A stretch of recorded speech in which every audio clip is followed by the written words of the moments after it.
कुट्टी बधू बनने निकले, कठिन राह है ठानी, कठिन डगर है, राह जटिल है, पर सबको मार्ग दिखाना है। ऐसे हमारे बीच में, हमारे साथ में हमारे ऐसे महान संत जिन्हें मेडिटेशन गुरु के रूप में भी जाना जाता है। ये संत अपनी तप, त्याग और संयम के मार्ग पर चलकर जैन धर्म को, जैन धर्म की शिक्षाओं को जन जन तक पहुंचाने का काम कर रहे हैं। ऐसे हमारे संत जिनका निश्चित रूप से जैन समाज पर बड़ा उपकार है, हम महाराज श्री के चरणों में नमोस्तु करते हुए महाराज श्री से कुछ विभिन्न विषयों पर चर्चा करने जा रहे हैं।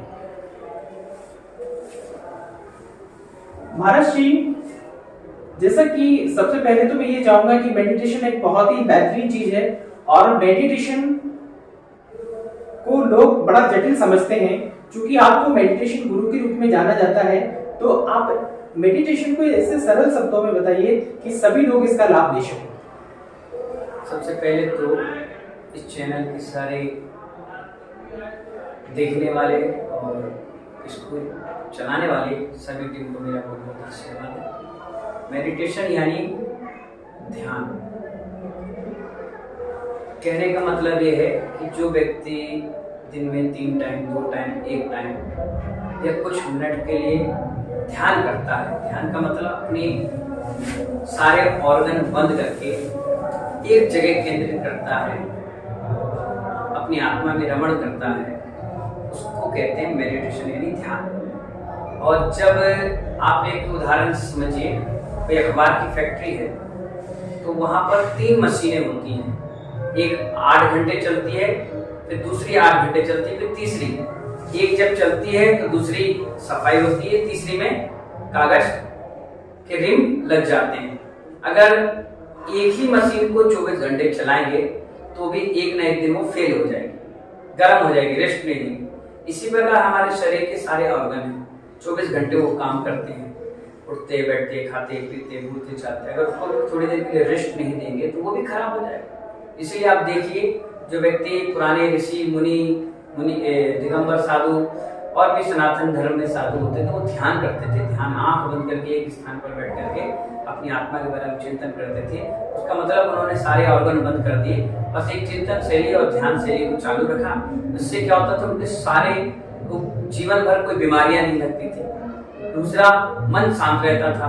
उपद्रवी तत्व जो मन में आते थे वो निकल जाते, टॉक्सिन जिसे कहते हैं, शरीर के टॉक्सिन कहते हैं, वो निकल जाते थे और आदमी बिल्कुल रिलैक्स होकर, फ्रेश होकर अपने काम करता था। और मन शांत होने के कारण परमात्मा का ध्यान, पूजा पाठ और अनैतिक कार्य नहीं करके नैतिकता से जीवन जीता था।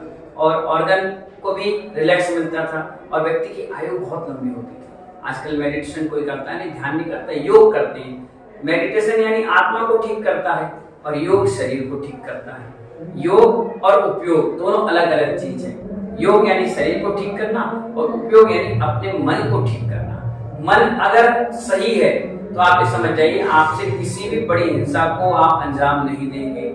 छोटे मोटे की बात तो हम नहीं करते, बड़ी चीज कोई गंभीर, जैसे गंभीर विषय है उस पर आपको ऐसा आरोप प्रत्यारोप या किसी प्रकार का कोई दुर्भावना आपके अंदर नहीं आएगी। जैसे हम लोग साधु हैं, हम लोग ध्यान करते हैं, साधना करते हैं, कोई भी आता है तो हमारा मन बिल्कुल शांत रहता है, ब्लड प्रेशर लो रहता है, ज्यादा एकदम तेज नहीं, बेचैनी ही नहीं, कुछ नहीं।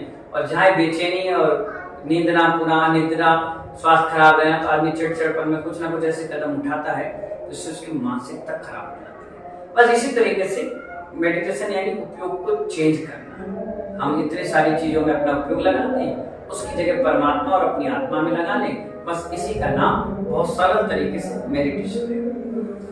महाराज श्री, देखने में आता है कि आज जो युवा पीढ़ी है वो धर्म से कहीं ना कहीं, किसी न किसी रूप में विमुख होती जा रही है। ऐसे युवाओं को आप क्या संदेश देना चाहेंगे कि वे धर्म से मूल रूप से जुड़ा रखें? पंकज भाई, जैसा आपने पूछा कि युवा पीढ़ी जुड़े रहे, देखिए मैं भी एक युवा हूँ और 16 साल की उम्र में मैंने घर त्याग कर दिया। तो लोग मुझसे पूछते हैं आपने क्या देखा, क्या सीखा, क्या किया?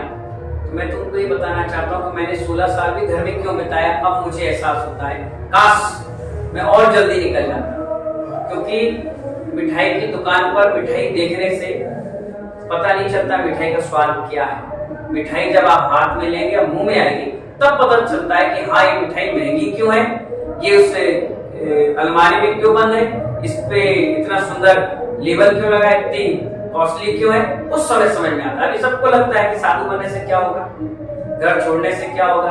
अरे जब घर में रहते हैं तब अब पता चला कोरोना काल में लोगों को कि घर कैसा है और घर से संन्यास जीवन कैसा है। लोगों को पता चला कि हाँ हमारा अपना कोई नहीं है, पैसा काम नहीं आता, परिवार काम नहीं आता, कोई काम नहीं आता। काम अगर आते हैं तो आपके परिणाम और आप जितने धार्मिक रहे उतने।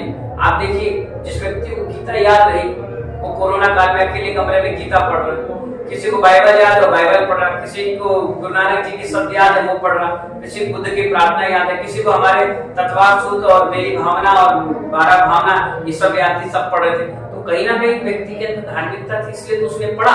यही चीज तो हम कहते हैं कि जब आपको अंत समय में दिख रहा है कि पढ़ना है तो इसको शुरू से रियलाइज कीजिए, शुरू से पढ़िए।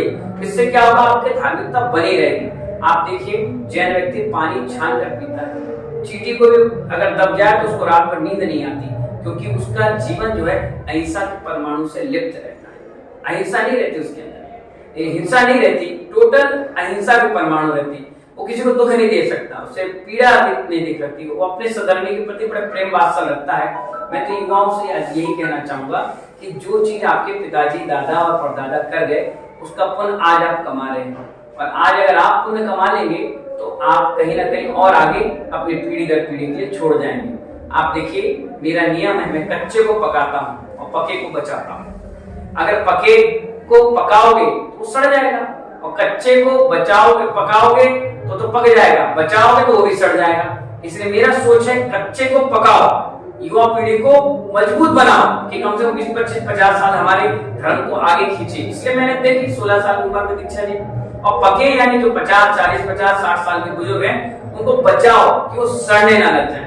बस यही उद्देश्य लेकर के हम भोपाल आए थे, अब जा रहे हैं यहाँ से दमोह और पथरिया की ओर। बहुत सुंदर बात आपने कही कि कच्चे को जब हम पकाएंगे तो वह पक जाएगा और पके को जब पकाएंगे तो वह सड़ जाएगा। मम्मी से ये बात तो जैन समाज के युवाओं की हुई।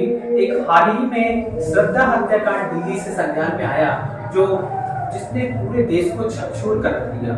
ऐसी मानसिकता के लोग जिसने उस किसी अपनी प्रेमिका की हत्या करके उसके 35 टुकड़े करके और बर्बरतापूर्ण तरीके से यहाँ तक कि फ्रिज में उसके सबके टुकड़े रखे हैं और वो अपनी दैनिक चर्याओं में और उपभोग की वस्तुओं में संलिप्त रहा।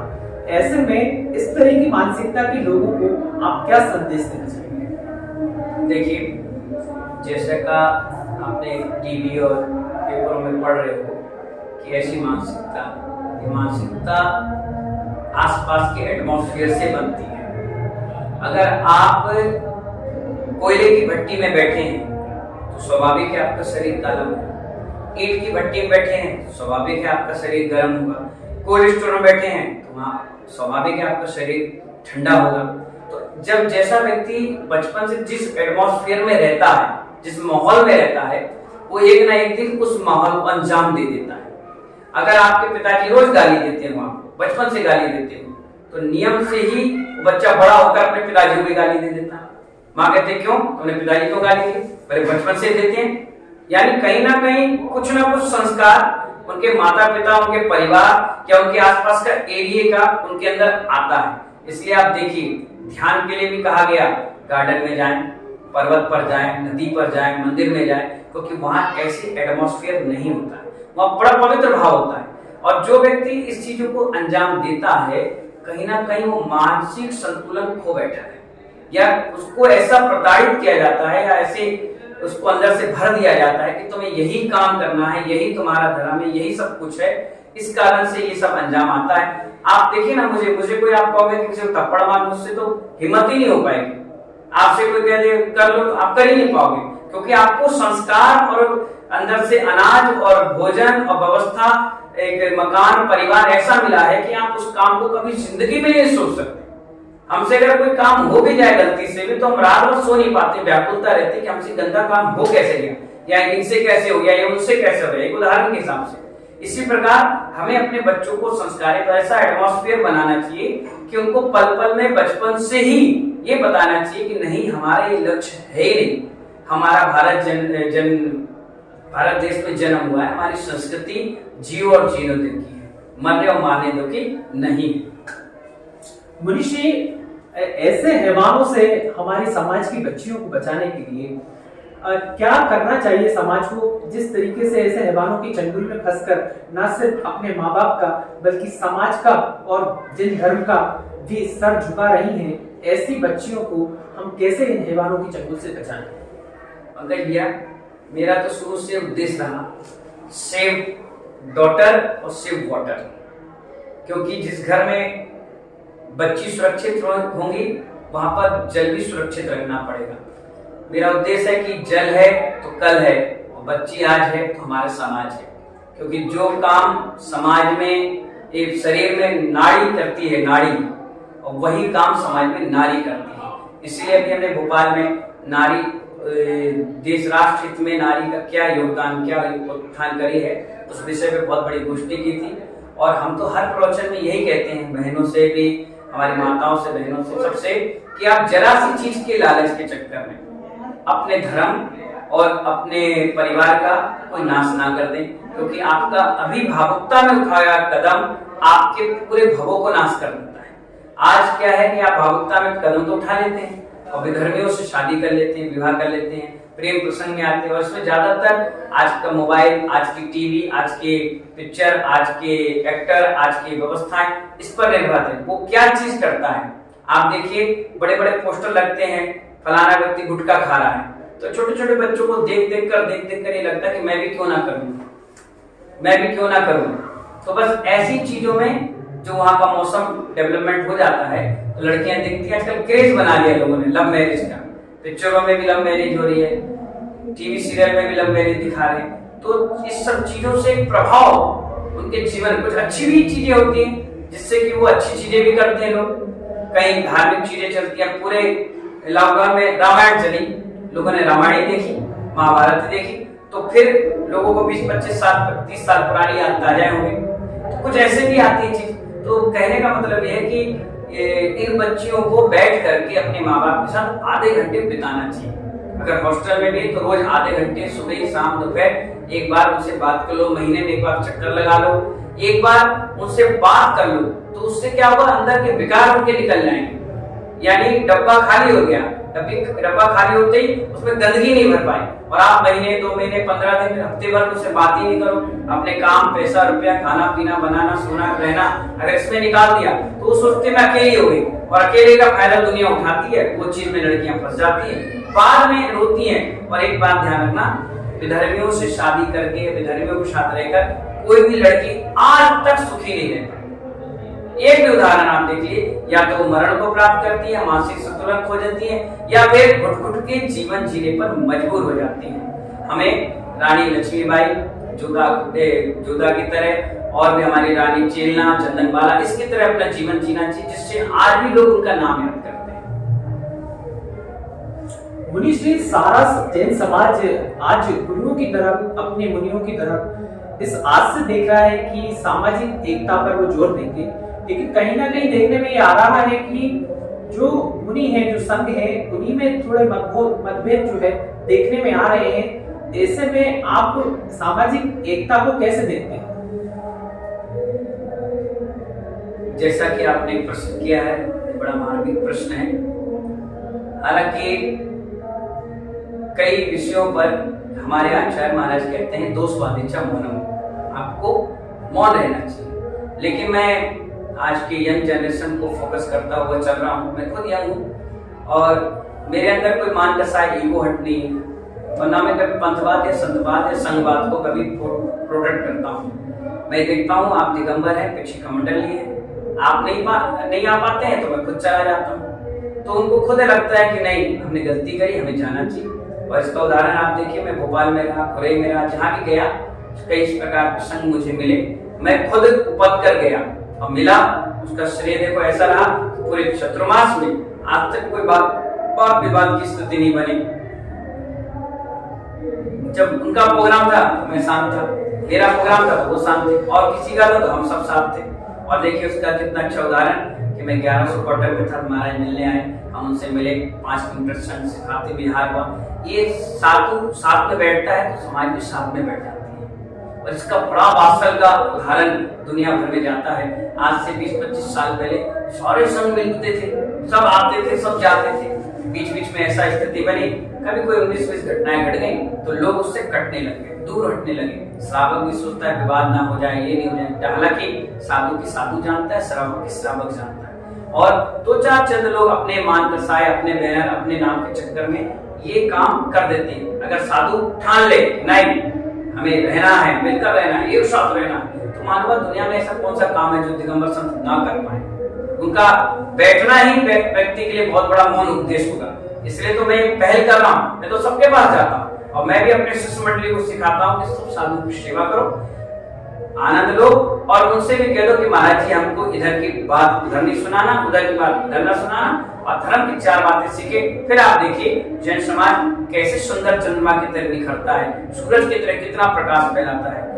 जैन दर्शन वैसे ही अपने आप में सुंदर दर्शन है, वात्सल पूर्ण है, और सभी को प्रेम की संदेश देता है। मुनि सिंह, जब हम आ रहे थे तो हमें जानकारी मिली कि आपका जो नेचर है, जो व्यवहार है, बड़ा सख्त है, जबकि हमने सुना है कि जो दिगंबर संत होते हैं वो बड़े नम्र होते हैं। तो आज आप भोजपुर में पधारे हैं, तो यहाँ की कमेटी को, एक तो आपको यहाँ पर पधारकर कैसा अनुभव हुआ, दूसरा आप अपने नम्र अंदाज में या सख्त अंदाज में यहाँ की कमेटी को क्या संदेश देंगे? देखिए, जैन मुनि नरेल की तरह होता है, वो अपने नियम, संयम, त्याग, तपस्या के प्रति दृढ़ता रखता है, और भगवान की भक्ति और भक्तों के प्रति बड़ा नम्र रहता है, सरल। और मैं 22 साल पहले यहाँ आया था ब्रह्मचारी अवस्था में, यहाँ महाराज का चतुर्मास हो रहा था, उनसे मिला, उनके दर्शन किया, और फिर यहाँ से मैं चला गया। अब 22 साल के बाद आया चतुर्मास में, बीच बीच में 1-1, 2-2, 3-3 लोग आते रहे, भोजपुर के बारे में चर्चा करते थे। मैंने खुद उनसे कहा कि मुझे भोजपुर जाना है और मुझे पथरिया दमोह जाना है, बड़ा आयोजन है, तो यहाँ से होकर जाऊंगा। धीरे धीरे मोती बिखरे हुए थे, इकट्ठे हो गए, और सबने सिर पर चढ़ाया कि महाराज जी भोजपुर चलिए। और देखिए कितना अच्छा सौभाग्य है कि कई दिनों की कई समस्याएं जी थी, वो 3-4 दिन पहले सारी फ्री हो गई, और आज कम से कम 1000 व्यक्ति यहाँ पर पूजा, अभिषेक, पाठ, विधान, अनुष्ठान कर रहा है। सब में बड़ा आनंद और उत्साह है, और मेरे बैठते ही लोगों को लगा कि यहाँ कोई हमें एक उम्मीद की किरण दिख रही है, क्योंकि मैंने अभी तक 54 मंदिरों का जीर्णोद्धार करा दिया, जमीन से लेकर के शिखर तक पहुंचाया। मुझे नए मंदिर में कम इंटरेस्ट, पुराने मंदिर जीर्णोद्धार में ज्यादा आनंद आता है। ये भी पुराना मंदिर है, और 1100 वर्ष प्राचीन भगवान शांतिनाथ की प्रतिमा और आचार्य मांगतुंग स्वामी महाराज की समाधि स्थल, जैन समाज का बहुत अतिशय चमत्कार यहाँ लोगों ने देखा है। और मेरी भावना तो ये है कि सारी टीम, नए लोग भी, पुराने लोग भी, बड़े जुड़ के इससे बहुत सुंदर मांगतुंग महाराज की समाधि स्थल पर भोजपुर में अच्छा डेवलपमेंट करें, जिससे लोगों का यहाँ आना जाना बने, लोग जुड़े, प्रेम वात्सल के साथ रहें, और खूब अच्छा। मुझे तो इतना अच्छा लगा कि मैं आज यहाँ से जाने वाला था, मेरा बिहार पक्का था, लेकिन मैंने कहा एक दिन और भगवान के चरणों में बैठेंगे, फिर आगे निकलेंगे। मैं तो चाहता हूँ आप लोग भी आए, और अपनी इस पुरानी संस्कृति और सभ्यता को बरकरार रखने के लिए खूब यहाँ जुड़े रहें, और जुड़ करके भगवान की आराधना और पुण्य की प्राप्ति करें। इन्हीं भावना के साथ बहुत बहुत आशीर्वाद।